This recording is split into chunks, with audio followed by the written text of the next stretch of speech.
Welcome to the Menttium Matters podcast, where we talk about leadership, life, and the transformative power of mentoring. I'm Sylvia Brown, and I am thrilled to have Tony Meale as my guest today. Tony is an author, ghostwriter, speaker, and coach who has worked with leaders and executives for more than a decade, crafting written and spoken content on their behalf. His clients have worked for some of the biggest companies in the world and have bylines in The Athletic, Forbes, Newsweek, and more than a dozen newspapers, including the Washington Post. Tony has also coached leaders from solo entrepreneurs to Fortune 500 CEOs on goal setting, achievement, and getting the most out of their teams. And he helps professionals at all levels find clarity, solve problems, and pivot with purpose along their career journey. A former sports writer, Tony has a master's degree in journalism from Ohio University and narrated a short film about his book, The Chosen Ones, the team that beat LeBron for ESPN in 2022. He is based in Chicago, leads executive communications for a Fortune 250, and is passionate about helping leaders understand the connection between culture and performance and getting the most out of their teams. In this episode, we will discuss how to pivot with purpose in your career, and Tony will share 3 of the top lessons from his book, which he has turned into a keynote speech on leadership, culture, and team building. Welcome, Tony. Hi, Solveig. Nice to be with you. How are you? I am good. I'm so happy to have you as a guest today. Tony, you've made a habit of evolving with the times, thinking outside the box, and taking calculated risks to advance your career. Can you walk us through some of the pivots you've made? I think there are a lot of really great lessons in your journey that our audience would find very relatable. Sure, absolutely. Well, I went right from undergrad to grad school, and I entered the workforce in 2008, right as the financial crisis was taking shape. And in my first 6 weeks post grad, I applied for probably 100 jobs in journalism, didn't hear back from anyone. And finally, I wound up emailing the local editor at the newspaper and just saying, "Hey, I'm a recent grad. Do you need help? Do you need anything? I'll work for free. I'll fetch coffee. I'll do whatever." And he eventually, he actually responded and said, "Well, we can't have you work for free. That's illegal. But we actually have an opening for a sports writer. Why don't you interview, send me your resume?" And so I did. Wound up getting that job. And I was making $22,000 a year. And I thought I had won the lottery. But shortly after that, reality kind of set in. There were pay freezes, there were furloughs, there were layoffs. The writing was on the wall very early in print journalism and during that time especially. And I kind of knew after about 6 months that what I was doing was not sustainable long term. And I wound up being at the paper for almost 3 years. But there were so many standout moments during that time. I remember I was on my way to cover a high school football game one night, and I stopped at Chipotle to have dinner before working that night. And I remember thinking to myself, wow, the cost of my dinner was an hour's worth of work. And I just thought to myself, how am I ever gonna, make enough money to move out of my mom's house and all this kind of stuff? And it was just kind of a rough time. And so during that job, I had certain responsibilities. I had to write 8 stories a week and, interview athletes and get photos at games, tweet. I was kind of this one man person, this one man band. And I was covering high school sports, but I was somebody who I was always wanting to do more. I was trying to find ways to stand out, and I was eager to grow my career. And so Cincinnati produces a lot of college and professional athletes. And so anytime, one of those athletes was in the news and maybe they were from a high school that we were covering, I would try to do a column and do columns on college sports, pro sports. And I did a couple of them and it seemed like they were doing very well. But eventually my editor said to me, "Hey, I need you to cool it with those columns for a while." And I just said, "Oh, like, are they not doing well? Are they, is the engagement not doing well?" And she basically explained that they were actually doing quite well. But if the higher ups noticed that I had all this time to do work that went beyond the scope of my job, it meant that we were probably going to have a layoff in the sports department. And so I think I understood the logic and I thought she's probably right.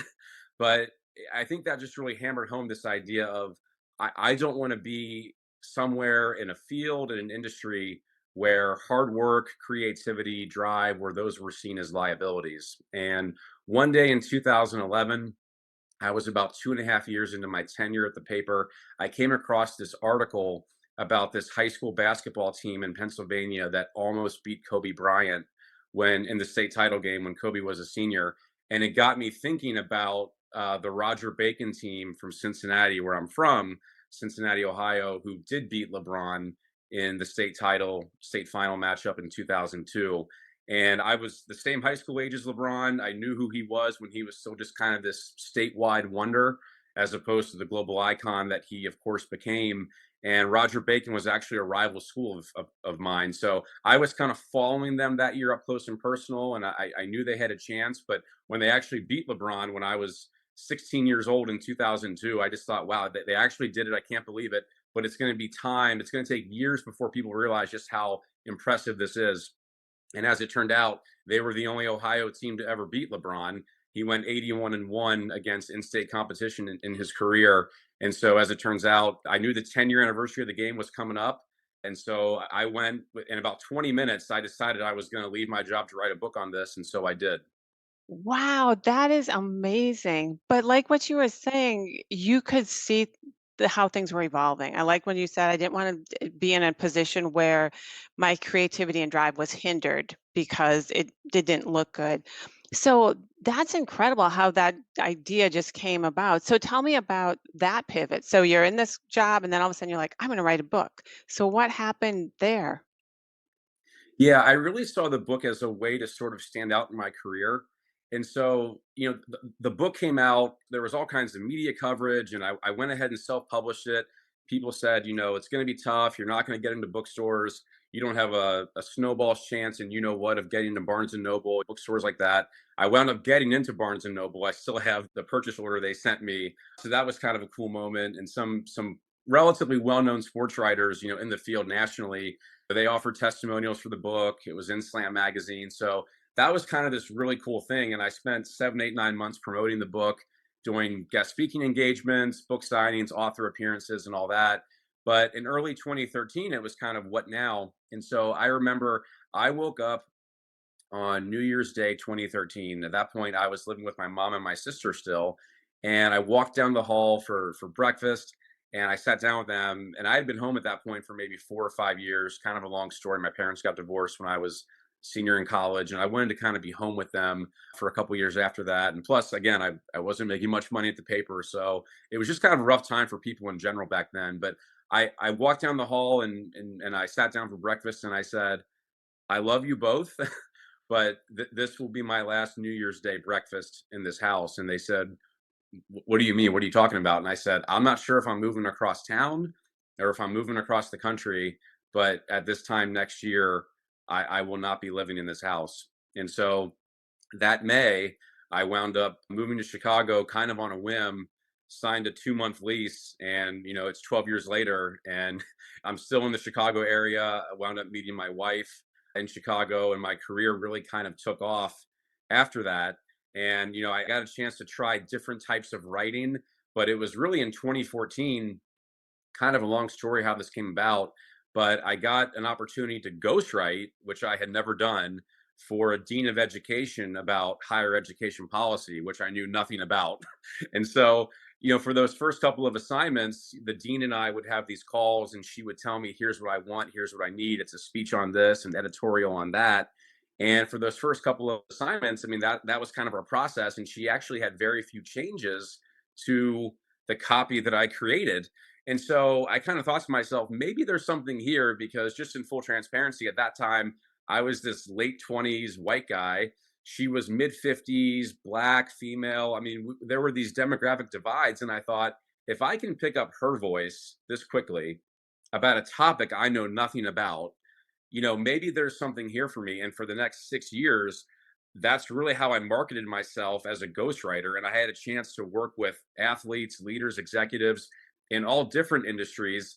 And kind of being an industry novice was kind of my selling point that whole time. And I would tell new clients, hey, I don't know your field. You're super intelligent. Let me bridge the gap between your expertise and the audiences you're trying to reach. And so I would say, talk to me like I'm five. I mean, there was no ego in it. Whatever you think is super basic for your area, totally fine. Just talk to me like I'm a small child, and we'll go from there. And so that was what I did for the next 6 years, ghostwriting. And that's what I'm still doing now. That is such a fascinating pivot, using the skill that you developed working at the newspaper and finding a totally new and creative way for it to pay the bills and to really be successful in your career. So how long did you do that for? And then when did you decide to pivot from that? Yeah, I mean, there are so many great parallels between ghostwriting and journalism in terms of writing and researching and asking questions and just being a sponge. And, in journalism, you're writing for your readers, and ghostwriting, you're writing for a specific audience. So there's just so many natural parallels. But in 2020, COVID hit, the pandemic hit. I actually wound up, losing the dean of education as a client due to some university budget cuts. As you probably recall, that was a tough time for everyone again. And so at that point, I had been self employed for 10 years, and, I took a moment to pause and reflect. I had just gotten married a few months prior. My wife is self employed. I knew kids were going to happen eventually. And I thought, it's been a great 10 years, but traditional benefits, as we expand our family would really be nice. And so I got on LinkedIn one day in late 2020, just poking around to see what was there job wise. I found an ad for a job and I read it. It was kind of a compilation of what I had done for my freelance clients over the previous 6 years. And the guy that married my wife and I, he was our officiant. He worked at the company, always raved about it. And I thought, I'm just going to go ahead and apply. It's in the financial services industry. And somehow, I mean, I was basically reading credit cards and banking for dummies before the interview. I mean, not really, but kind of. Somehow I got that job. It was the only one I applied for. I started there in early 2021, and I've been there, for the last 4 years. And so it was really interesting to go from being this self-employed writer, and you're working remotely for all of these clients, and you get to kind of peek behind the curtain of a lot of industries.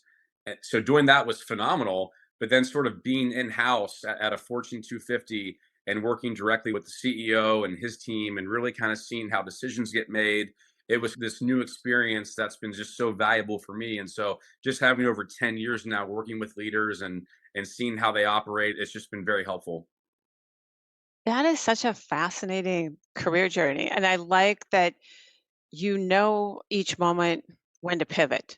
We know when the time is right. It's like you read the signals or you think about what you're looking for in your life. So, Tony, there's a lot of uncertainty right now in many industries, as we've touched upon. Can you offer suggestions on how to navigate that? And for our listeners that may be torn between pivoting, doubling down, or perhaps starting over altogether, what would your advice be? Yeah, I would say I would want to know a few things. First, why do you feel a change is needed? Are you unhappy with your pay or your title? Are you having issues with your boss or your colleagues? Do you feel stagnant or like you're not being challenged? Do you want to work for a bigger company, a smaller company? What's causing this angst and making you feel like something is missing? And is there anything we can do to change or improve it? That's number one. Number two is I'd want to know, where are you in life? And to the comment you just made, I mean, we often think of our personal and professional journeys as separate, but the reality is they're completely connected. I mean, who I am today as a married father of two approaching 40 is not who I was when I was 24, 25, when I was young and desperate and losing sleep at night trying to think of ways to advance my career. I spoke at a lot of colleges and universities after the book came out, and I would say, don't take your 20s for granted. I mean, you graduate and you think you have all this time, but the older you get, the more responsibilities you tend to have. I would tell students, I left my job at 26 to write a book. What if I had waited 10 years? What if I were 36 with a wife, a kid, and a mortgage? And the crazy thing is, as it turned out, at 36, I had all three. And so that's not to say that you can't pursue your ambitions once you turn 30 or 35, but you have to be more intentional about it, and you have to always see the bigger picture. So, if you're contemplating a major life transition, whether it's changing jobs or careers, moving across the country, leaving Wall Street to open a coffee shop, whatever you're thinking about doing, think about what your entire life would look like if you made that change. Do you have other people you need to account for, like a spouse or children? How would it impact your friendships or work life balance? Where are you financially? Do you have big life events coming up? I mean, there are all sorts of things to consider. So, when determining what you want professionally, you also have to assess where you are personally. And the last thing I would say is, think about which way the winds are blowing in terms of the economy and your industry. Beyond determining what you want to do you have the skills to do it? Is there a market for it? If you want to open a Blockbuster in 2025, that's probably not going to end well. But do you want to start a YouTube channel? Okay, great. I mean, do you have the equipment? Are you comfortable on camera? Are you engaging on camera? Do you know how to video edit? Are you good with headlines and SEO? If you are, that's fantastic. If you're not, are you willing to learn? Because that's the big thing. A lot of people say they want to do XYZ, but then when they see all that's involved, they don't want to do it anymore. So if you find yourself unwilling to put the work in to get where you think you want to be, odds are you probably don't want to go there. That is great advice on how to look at everything happening in your life, looking at that personally, and then looking at the broader pictures. And I feel that your suggestion to really understand what's expected of the pivot you're thinking of making is huge because a lot of times, like you said, there's a lot of hidden work, time that people don't know, or some aspects of it might be not what you're looking for. But those are great ideas. So you have turned your book, The Chosen Ones, The Team That Beat LeBron, into a keynote speech on leadership, culture, and team building. What are the top three leadership lessons people can learn from Coach Bill Brewer, who led Roger Bacon to the historic state title win? And for our listeners that may not be familiar with the story, can you just give us a little background on these teams? I watched your ESPN documentary that you narrated, and it was fascinating. I am so excited to read the book, but just kind of frame where this is at and why this was just truly a historic event. Thank you. Yeah, absolutely. So Roger Bacon is a co-ed Catholic high school in Cincinnati. They had a really good basketball team in the early 2000s. Same time that LeBron, of course, was starring at Akron St. Vincent St. Mary. And Roger Bacon wound up playing LeBron's team in the regular season in late 2001. They lost that game, but it was very close, went down to the final minutes. They wound up getting a rematch with LeBron in the state final in March of 2002. This was about a month after LeBron appeared on the cover of Sports Illustrated with the words "The Chosen One," and that's kind of what he's been known as ever since. And so at that point, LeBron was just sort of this rock star. I mean, everybody knew who he was. You know, he was going to be the next Michael Jordan. He was invincible. And then somehow Roger Bacon wound up beating him. And I will say it's kind of it's a bittersweet story in the sense that Roger Bacon was led by this coach Bill Brewer, this very old school, hard nosed, tough person, and he won that historic game in 2002. Very sadly, he wound up passing away a couple of years later in his early 40s. It was in 2007, left behind a wife and three daughters. And so a lot of his players actually, when they played for Bill, they didn't like him because he was tough, he was demanding. It took them a couple years to realize how special he was and that he had their best interest at heart. And he taught them so many lessons beyond basketball. And they probably don't beat LeBron if not for the focus and discipline that he instilled in them throughout that year. So as the players kind of reflect on that accomplishment, which is more than 20 years ago now, there is still kind of that lingering sadness that a lot of them weren't able to tell Bill thank you and just how much they meant to him. But now there's just widespread appreciation, admiration for him and all he did for them as their coach and their leader. So I love that you were able to look at that, interview these players, look at the trajectory of that, and then take out the leadership lessons, which to the players at the time weren't necessarily obvious. They were just like, this is our coach. And so what did you learn from Bill, this coach? This is amazing, Bill Brewer.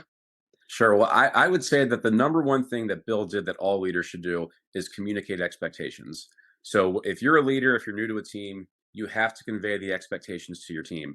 At the start of every season, Bill gave his players a one pager outlining everything he expected of them. Be early, not just on time, to all team functions. I mean, it covered his expectations for practice, on game days, how you would conduct yourself in the classroom, in your personal life, how you would interact with teachers. It covered everything. And at the bottom of the page, it said, following the rules takes discipline, either yours or ours. Get in or get out. And that probably sounds really aggressive relative to most professional working environments in 2025. But for Bill, it was very simple. These are my expectations. Will you commit to them? If yes, you can be on my team. If no, you cannot be on my team. It's really that simple.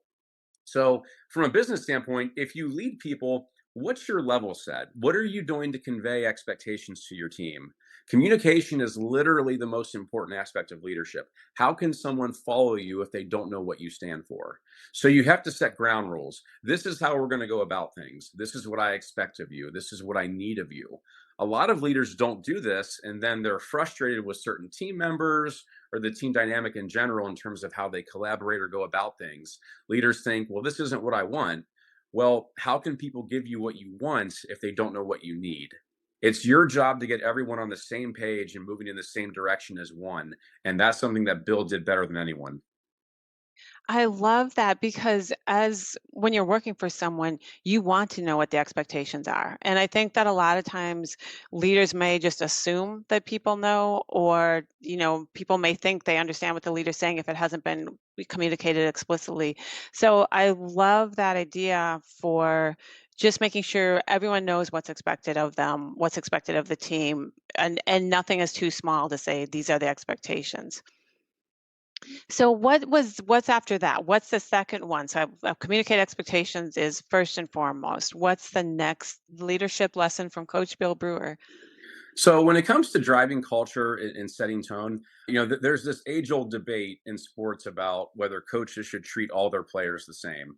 In my opinion, in sports and definitely in business, you cannot treat everyone the same, but you have to discipline everyone the same. And the reason you can't treat everyone the same is because everyone is at different stages and everyone has different motivations.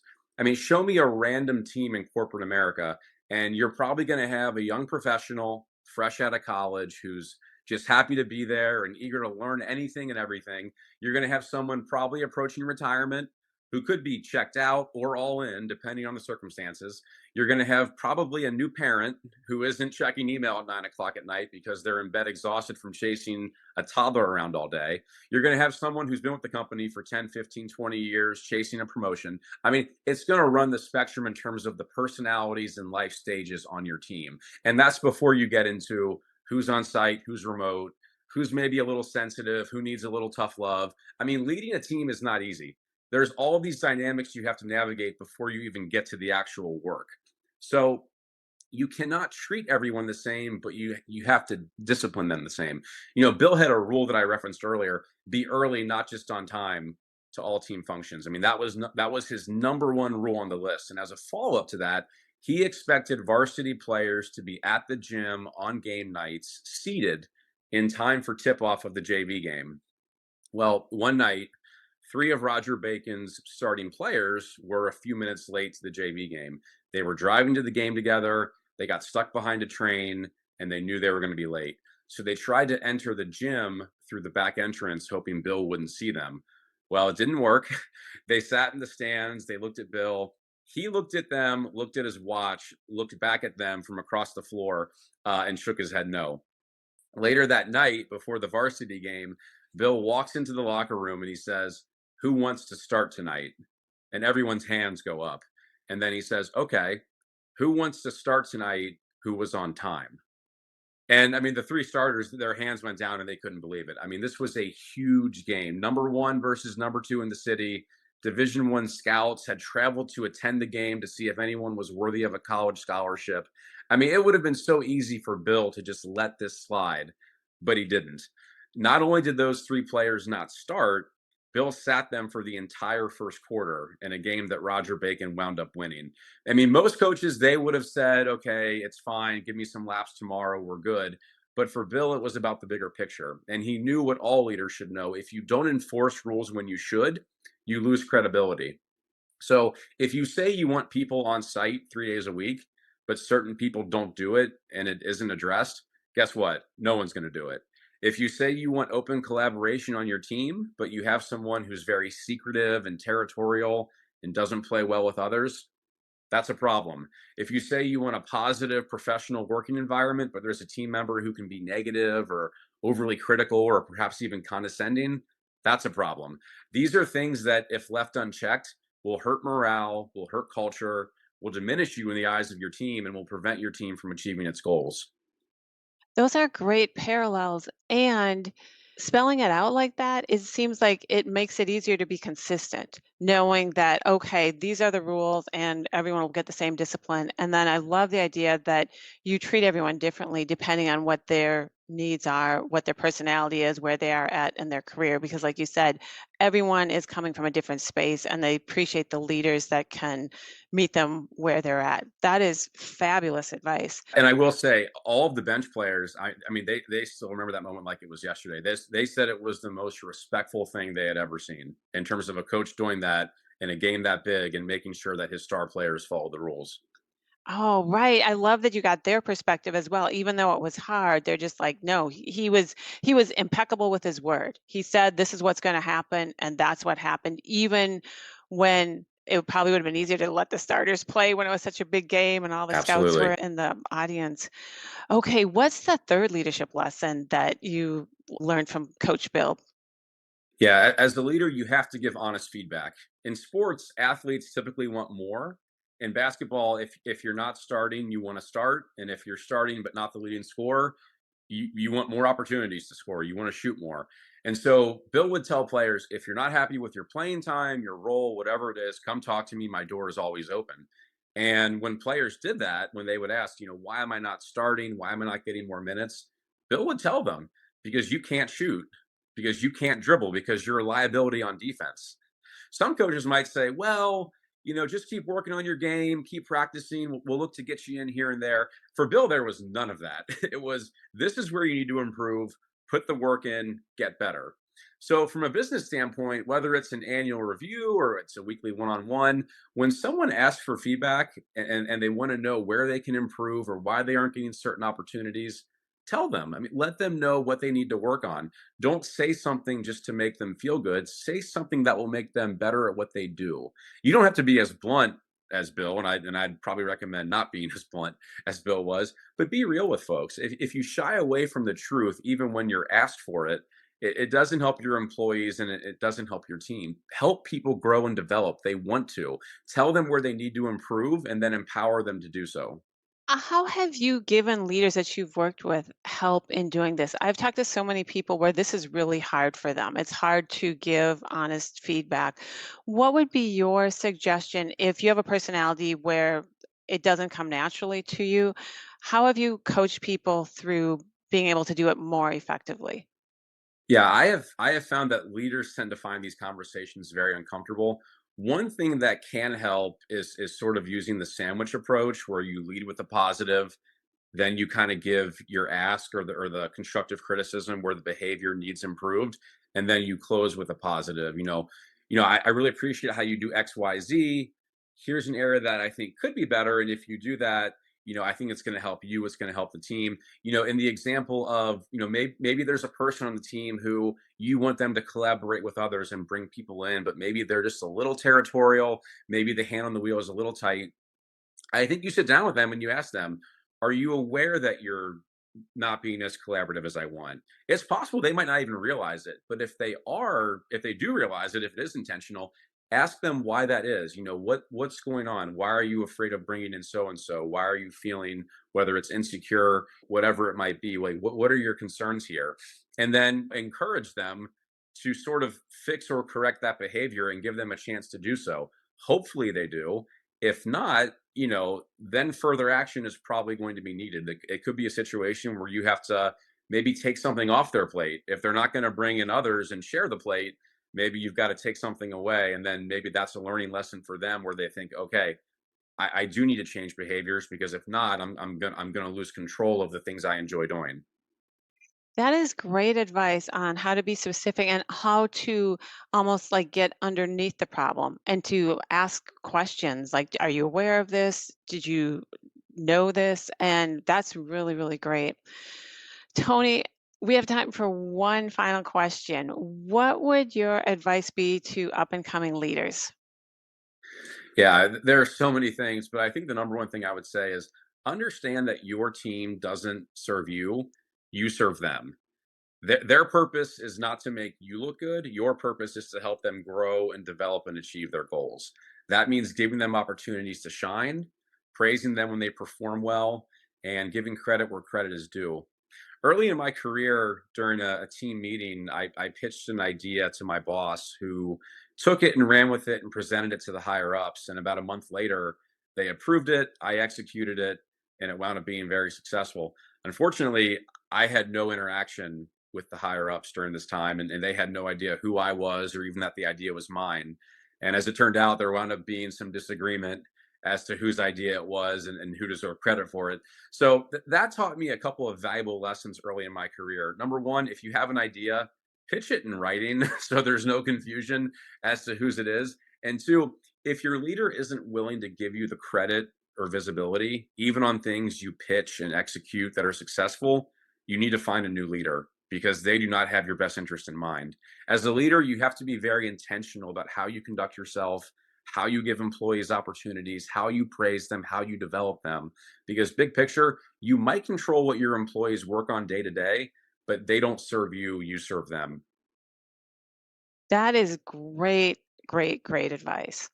Tony, I wish I could talk to you all day. This is so interesting. And thank you so much for joining us today. This has been incredibly valuable. And I know our listeners got a lot out of our conversation. For anyone who wants to reach out to Tony to book him as a speaker, to hire him as a ghostwriter, a coach, to buy a copy of his book, please visit his website, tonymeale.com. That's TonyMeale.com. Tony, thank you again. And thank you all for listening to this episode of the Menttium Matters podcast. If you enjoyed this episode, please share it with friends and colleagues. We have many great guests lined up and look forward to having you join us again next time.